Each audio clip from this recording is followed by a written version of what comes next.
The 1st of September, 1939.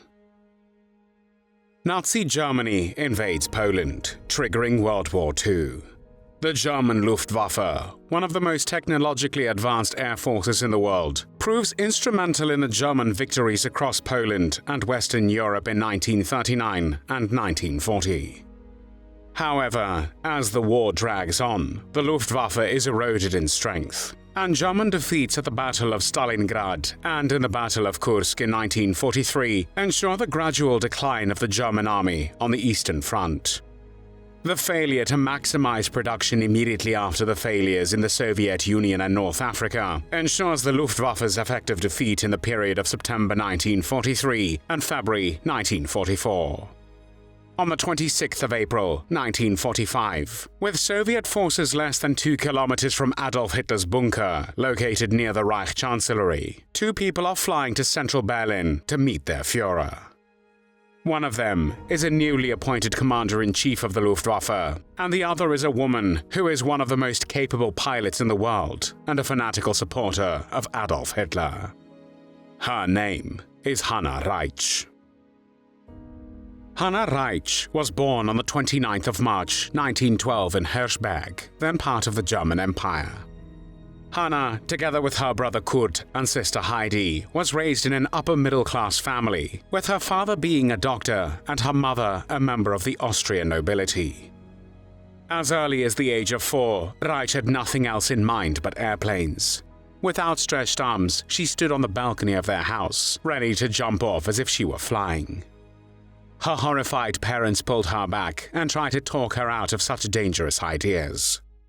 As a teenager, she dreamed of being a flying missionary doctor and started studying medicine in 1932. While pursuing her studies, she also earned her glider and motor pilot's licenses and set her first of many records by flying a glider non-stop for 5.5 hours. On the 30th of January 1933, Adolf Hitler was appointed Chancellor of Germany by President Paul von Hindenburg. That same year, Reitsch dropped out of medical school to become a full-time glider pilot and instructor. In July 1933, she flew her glider through a cloud formation without being able to see. Although her instrument stopped working after 15 minutes, she kept flying blind for another 45 minutes.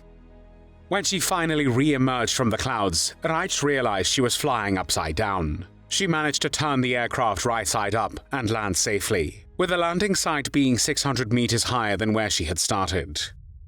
In 1934, Reitsch traveled to Brazil and Argentina as part of a German research expedition to test fly gliders in extreme thermal conditions. In 1936, she became the first woman to cross the Alps in a glider and began testing brand new airplanes for performance and safety, a life-threatening job for which she was appointed as the world's first female flight captain in 1937. That same year, her biggest childhood dream of serving her country came true, and Reitsch started her career as a research and test pilot for the new German Air Force. Even though the Treaty of Versailles banned Germany from building up its military after losing World War I, Hitler had been pushing to expand the armed forces since he took power.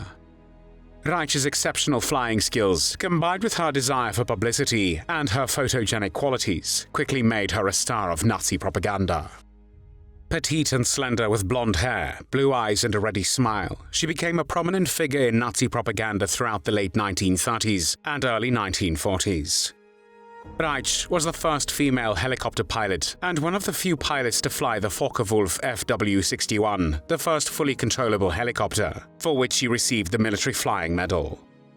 In 1938, during the 3 weeks of the International Automobile Exhibition in Berlin, she made daily flights of the FA-61 helicopter inside the Deutschlandhalle, which was an arena located in the West End neighborhood of Berlin.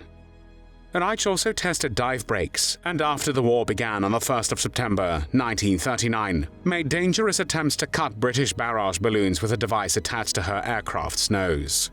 When she nearly broke her neck doing this, Hitler awarded her the Iron Cross Second Class, usually reserved only for men, in March 1941.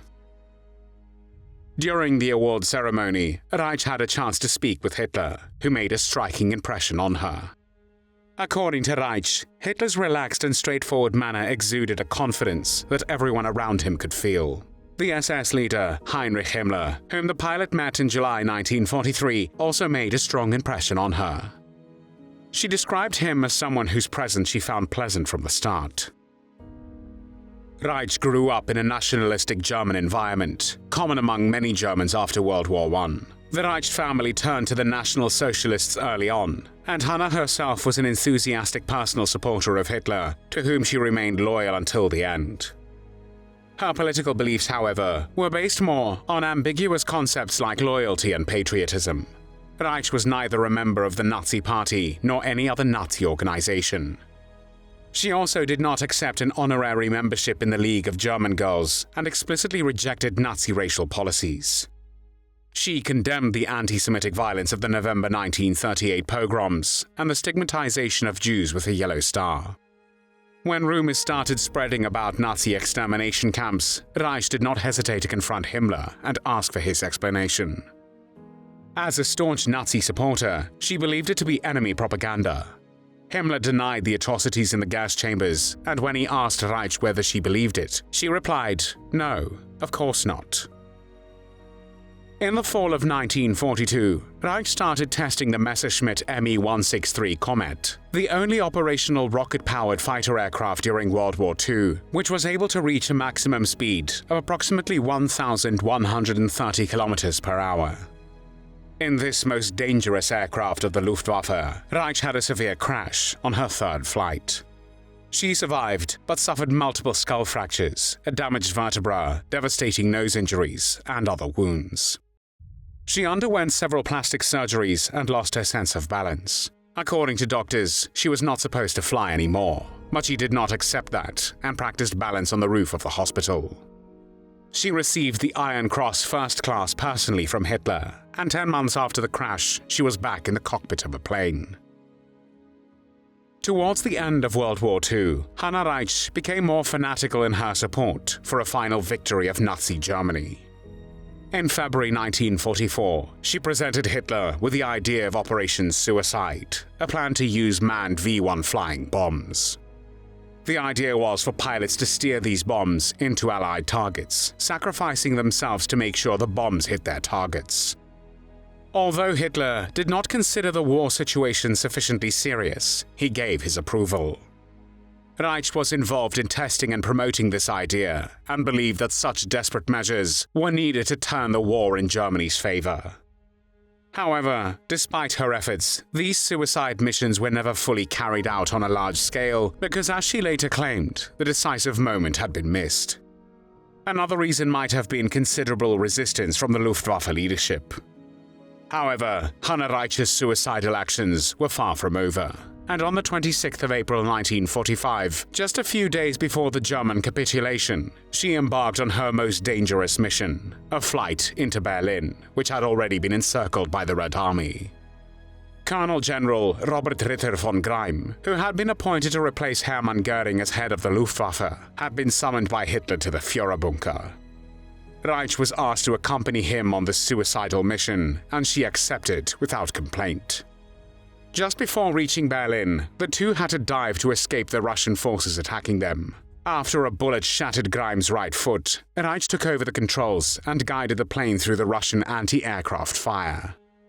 With the words, "You brave woman, there is still loyalty and courage in the world," Hitler greeted Reitsch in the Führerbunker. But the man who once craved world domination was now a broken figure. She recalled, his posture was bent forward, both arms trembled constantly, and his eyes had a distant, glassy look. On the 27th of April, 1945, Hitler gave Reitsch 2 poison capsules for herself and von Greim, which she accepted. Shortly after midnight on the 29th of April, Hitler ordered Reitsch and von Greim to fly out of Berlin. He wanted them to get the Luftwaffe to attack the Soviet forces that had just reached Potsdamer Platz, and to ensure Himmler was punished for secretly contacting the Western Allies about surrender. Soviet troops tried to shoot the plane down, thinking Hitler might be on board, but it took off successfully. Reitsch and von Greim were soon captured and interrogated by US military intelligence officers. Von Greim's initial statement to his captors was reportedly, "I am head of the Luftwaffe, but I have no Luftwaffe." Von Greim, who was allegedly Reitsch's lover, committed suicide shortly after their capture by swallowing the poison capsule that Hitler had given him. During her captivity, Reitsch learned about the fate of her family, which fled their hometown to escape the advancing Red Army and took refuge in the US-occupied Salzburg. On the night of the 3rd of May 1945, after hearing a rumor that all refugees would be sent back to their original homes in the Soviet occupation zone, Reitsch's father shot and killed her mother, sister, and her sister's 3 children, before killing himself. Hanna Reitsch had been very close to her mother, and she came to terms with her death by becoming a Catholic like her.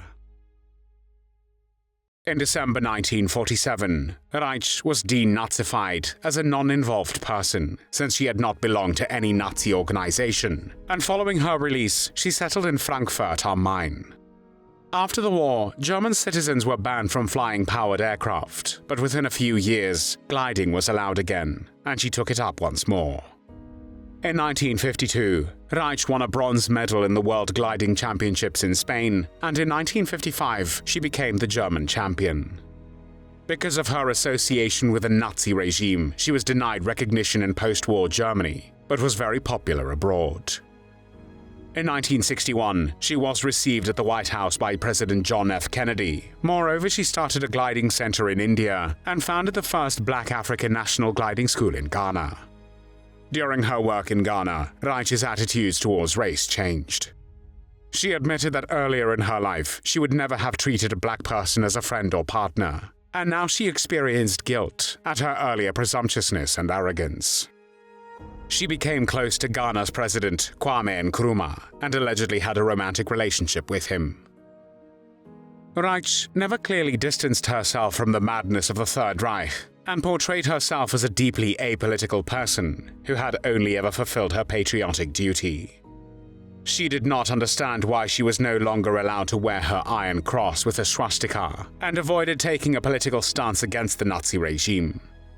In 1978, in her book, she even went so far as to question historical facts, stating, "Now more than 30 years have passed since the Second World War, and the lies that were spread about our country seem to have become reality as history." In the 1970s, when she was interviewed by Jewish-American photojournalist Ron Leitner, in her closing remarks she is quoted as saying, "And what have we now in Germany? A country of bankers and car makers. Even our great army has gone soft. Soldiers wear beards and question orders. I'm not ashamed to say I believed in National Socialism. I still wear the Iron Cross with diamonds Hitler gave me. But today in all of Germany, you can't find a single person who voted Adolf Hitler into power. Many Germans feel guilty about the war, but they don't explain the real guilt we share, that we lost." Hanna Reitsch never married and had no children. When she died of a heart attack in Frankfurt am Main on the 24th of August, 1979, she was 67 years old.